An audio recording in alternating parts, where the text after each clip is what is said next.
দেশভাগ না দেশপ্রাপ্তি শীর্ষক সলিমুল্লাহ খানের বয়ান ও তার প্রতিমত। মানুষ হীন, ক্ষুদ্র, নীচ, নোংরা, ইতর, পাশবিক ও স্বার্থপর একটি প্রাণী। Thomas Hobbes. গাধা ঘোড়া হয় না সোনার জিন লাগাইলে, অমানুষ মানুষ হয় না বিদ্যার সাগর হইলে। জনপদের লোককথা। দুর্জন বিদ্বান হইলেও পরিত্যাজ্য ভাবকথন। বস্তুত অধ্যয়ন ব্যক্তির অন্তর্লোকের অন্ধকার দূর করতে পারে না, যেমন পারেনি সলিমুল্লাহ খানের অন্তরের অনন্ত অন্ধকার দূর করতে। উনি ভিতরে ভিতরে এত বড় অপরাধী এটা আমি ভাবতে পারিনি। এর আগে আমি তার 2টি বয়ানের প্রতিমত আবৃত্তি করে সামাজিক যোগাযোগ মাধ্যমে দিয়েছি। সেখানে তাকে আমি শ্রদ্ধেয় বলে সম্বোধন করেছি। এই বয়ানে তাকে আর শ্রদ্ধেয় বলতে পারছি না। এমন একজন ব্যক্তিকে শ্রদ্ধেয় বলা যায় না। যার যে পাঠ নেই সেটা নিয়ে কথা না বললে কি হয়? উনি তো রাজনীতি শাস্ত্রের পণ্ডিত নন। তবে কেন তিনি রাজনীতি শাস্ত্র নিয়ে কথা বলেন? চটকধারী কথা বলে ইউটিউব ভরে ফেললেই পণ্ডিত হওয়া যায়, গ্রেটম্যান হওয়া যায়? এত ছোট যার আত্মা, এত ক্ষুদ্র যার প্রাণ, এত সংকীর্ণ যার অধ্যয়ন, এত মিথ্যাচারে পরিপূর্ণ যার মন, তিনি সমাজের সুপণ্ডিত? তিনি যে সমাজে গৃহীত ব্যক্তি, সেই সমাজ উপযুক্ত হতে দেরি আছে। দেরি মানে অনেক দেরি। তিনি মূলত মধ্যযুগের প্রতিনিধিত্বকারী। মধ্যযুগের মূল বৈশিষ্ট্য হল অযুক্তি, অশাস্ত্র, অবিজ্ঞান। এখানে আমি কয়েকটি দফায় তার মতের প্রতিমত উল্লেখ করছি। 1. 1947-এর দেশভাগের জন্য জিন্না দায়ী নয়, দায়ী নেহেরু, গান্ধী। খুব সত্য। গান্ধীকে এর দায় নিতে হবে। জিন্না দায়ী নয় এটা বলা মানে হলো তিনি দেশভাগ নিয়ে কিছুই জানেন না, কোনো অধ্যয়নই নেই তার। 1947-এর দেশভাগ সারা বিশ্ব সভ্যতার একটি কলঙ্কিত ঘটনা, সভ্যতার একটি বড় দুঃখ, যার মূলে রয়েছে জিন্না। দেশভাগ নিয়ে যে কোনো আলোচনায় তার প্রবর্তিত 2 নেশন থিওরি ব্যাখ্যা করতে হবে। সলিমুল্লাহ খান 2 নেশন থিওরির কিছুই বলেননি এই কারণে যে সেটা তার জানা নেই। যে না জানা বিষয় নিয়ে যে ব্যক্তি কথা বলে সেই ব্যক্তিকে বলা হয় মূর্খ ব্যক্তি। 2 নেশন কেমন করে বাংলার মানুষকে প্রভাবিত করেছিল এবং এই 2 নেশন কেমন করে বাংলা সহ পুরো উপমহাদেশের জনগোষ্ঠীর রাজনৈতিক সংস্কৃতিকে অউন্নত, অনুপযুক্ত করে রেখেছে, এখনও সেই বিষয়ে তার কোনো ধারণা আছে? ধারণা থাকলে সেটা তিনি বলতেন। 2. তার মতে 71 হলো 47-এর প্রতিশোধ, 24 হলো 71-এর প্রতিশোধ। তাই তো আমরা দেখতে পাই প্রাচীন ভারতের পণ্ডিত কৌটিল্য বলেছেন, শত্রুর শত্রু নিজের বন্ধু। যেহেতু 24-এর শত্রু 1971, সাথে সাথে 1971-এর শত্রু 1947, সেহেতু 2024-এর শত্রু 2024-এর বন্ধু হলো 1947।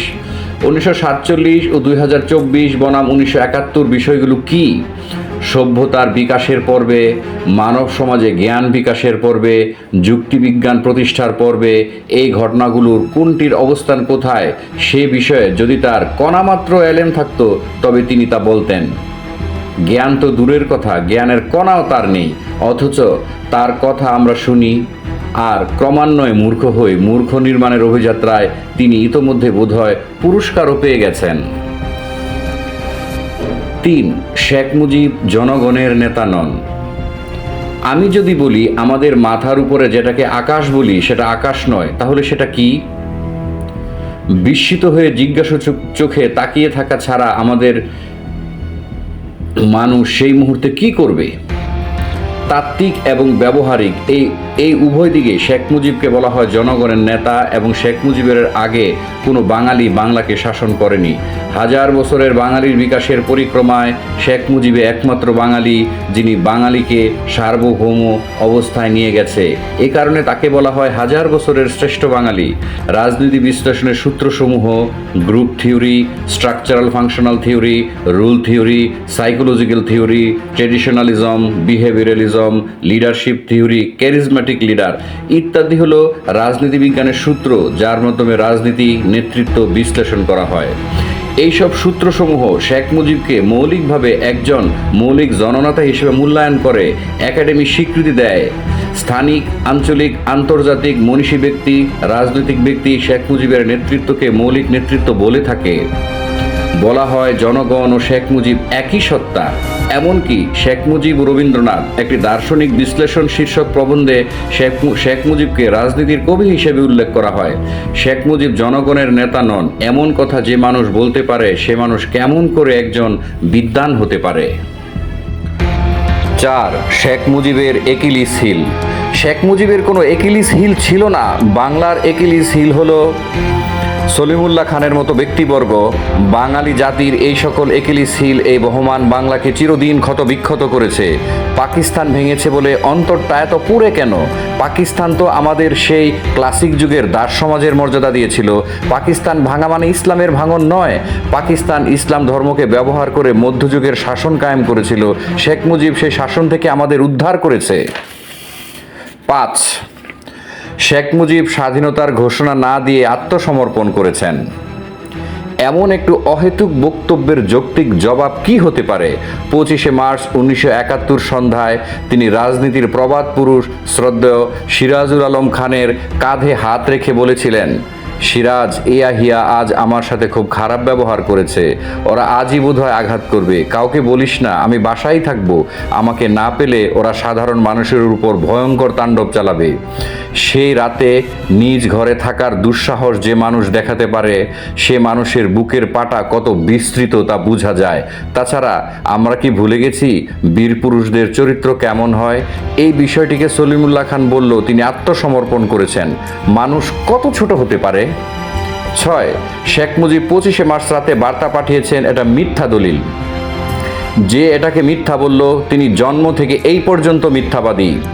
অধ্যয়ন, প্রগাঢ় মিথ্যাচার থেকে তাকে মুক্ত করতে পারেনি।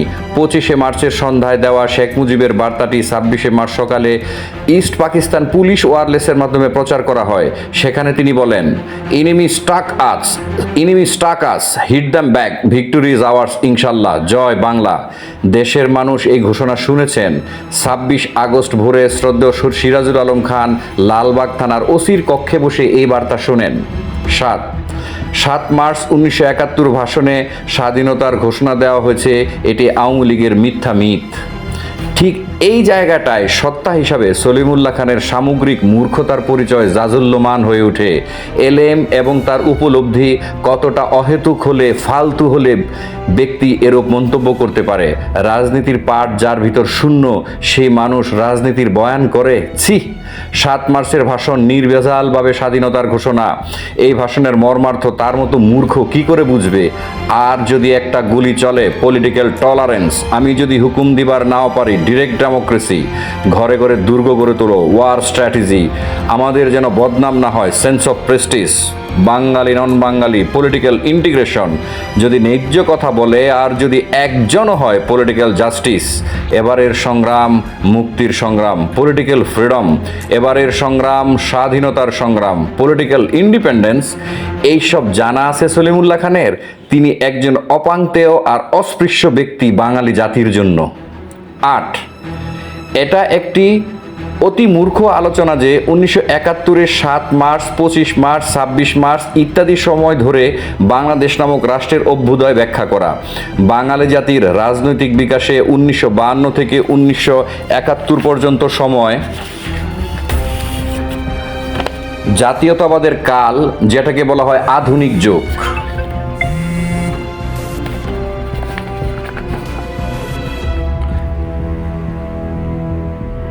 1952-এর ভাষা প্রসঙ্গ সে আধুনিক জাতীয়তাবাদ নামক ভাবের উন্মোচন করে। 1952 থেকে 1971 পর্যন্ত রাজনৈতিক ঘটনা প্রবাহগুলো হলো 52, 54, 56, 58, 62, 66, 69, 70, সর্বোপরি 1971। এই ঘটনাসমূহের মধ্যে 1952-এর ভাষার ঘটনা ও 1966-এর 6 দফা অধিক তাৎপর্যপূর্ণ। 1966-এর 6 দফায় বাংলাদেশের স্বাধীনতার আনুষ্ঠানিক ঘোষণা বললে খুব একটা ভুল হবে না। সরোয়ার্দী এবং ভাসানীর মৃত্যুর পর শেখ মুজিব 5 বছরের মধ্যেই নেতা হয়ে যান। এরকম হাস্যকর অহেতুক বক্তব্য যদি একজন ব্যক্তি প্রদান করে, তার সাপেক্ষে কী বলা যায়? যে মানুষ রাজনীতির জন্য, দেশের জন্য জেলই খেটেছেন 12 বছর, তাকে যদি আমরা বলি যে 5 বছরের মধ্যে তিনি বড় নেতা হয়ে যান, এই বক্তব্যটিকে মানুষ কিভাবে মূল্যায়ন করবে? 10 1952 পূর্ববর্তী বাঙালি জাতির ইতিহাস যদি দেখি, তবে দেখতে পাই বাংলাদেশ ছিল মূল ভারতের উপসংস্কৃতি বা সাবকালচার। পাকিস্তান আমলে ছিল পাকিস্তানের উপসংস্কৃতি বা সাবকালচার। যে কোনো জাতির আদি রূপটিকে বলা হয় এথনিক।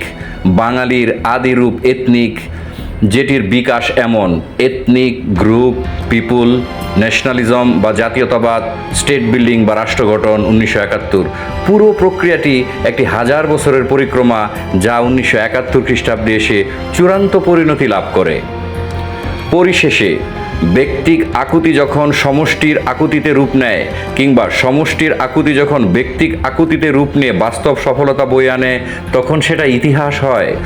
বাঙালি সমষ্টির আকুতি শেখ মুজিব ও তার সহগগণের আকুতিতে রূপ নিয়ে, কিংবা শেখ মুজিব ও তার সহগগণের আকুতি সমষ্টির আকুতিতে রূপ নিয়ে, তা ক্রমান্বয়ে বাঙালি জাতীয়তাবাদ নামক ধারণায় প্রবিষ্ট হয়। এই ধারণার নামই বাংলাদেশ। মূলত রাজনীতির আদলে এটি একটি নৃতাত্ত্বিক ও মনস্তাত্ত্বিক ঘটনা। আমরা মুসলমান না বাঙালি, এই মনোজিজ্ঞাসার মুখ্যম জবাব হচ্ছে 1971 শেখ মুজিব, যার নায়ক। জ্ঞান তাপস ডক্টর মোহাম্মদ শহীদুল্লাহর একটি বক্তব্য: আমরা যতটা না মুসলমান, তারও চেয়ে বেশি বাঙালি। সবশেষে আমার এই বয়ান কোনো শাসকের অনিয়ম, দুর্নীতি, স্বেচ্ছাচারিতার পক্ষে অন্ধ অনুসারীর বয়ান নয়। আমার এই বয়ান শাস্ত্রেরই একটি প্রকাশ।